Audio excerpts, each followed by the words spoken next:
Bafowethu, kusekuseni umgqibelo just before iPirates iwine iCarling Black Label kodwa sekho-ke lapho sila kwi-draw ye-World Cup. I just wish ukuthi they took uThomas Mlambo to be i-presenter cause wow. Kodwa-ke asingene kwi-draw bafowethu. Sine-Canada, sine-Mexico, i-Korea, bese sizodlala nozowina kuma-playoffs. I think kune-Denmark, kune-Ireland, ngiyakhohlwa lelinye igama.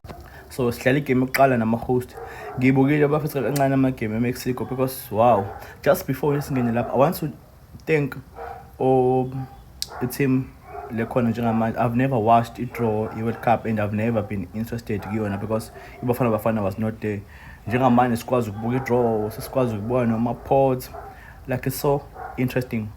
We know ukuthi come June next year sibuke i-World Cup and it's khona and it's in a chance, not because of the opponent but just because of the squad sethu. So in Mexico it's a typical team esifana nathi.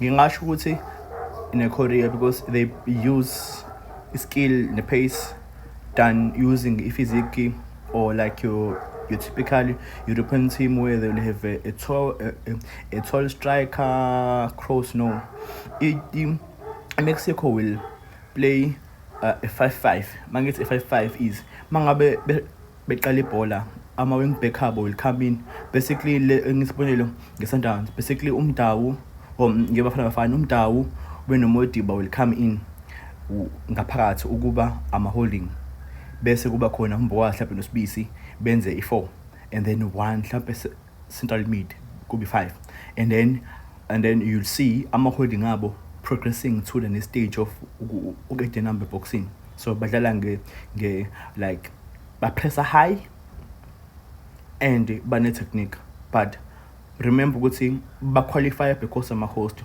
iParaguay yabadla ngo-2-1 home. So it's a team ecishe ifane no Algeria kanje in terms of ama-fans akhona. Yes akhona but awekho that awanayo passion efana njenganako North Africa where you see ama chance. No, they just go there and enjoy ball grounding. So I can't wait for iBafana to cause an upset. To cause an upset, I'm not saying we are not underdogs. We are here to play and I believe we can make it far. So it's just a first game and iBafana is there and about the Bahomquen are there, about Tilby are there, you guys know. I can't wait.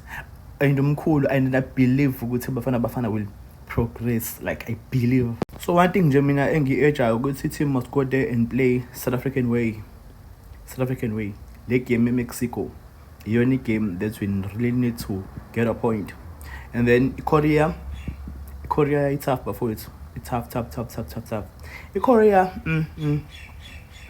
okay, we can get a point also. And then the game of China, we need to win it, and that is how I think we're gonna qualify. Thank you.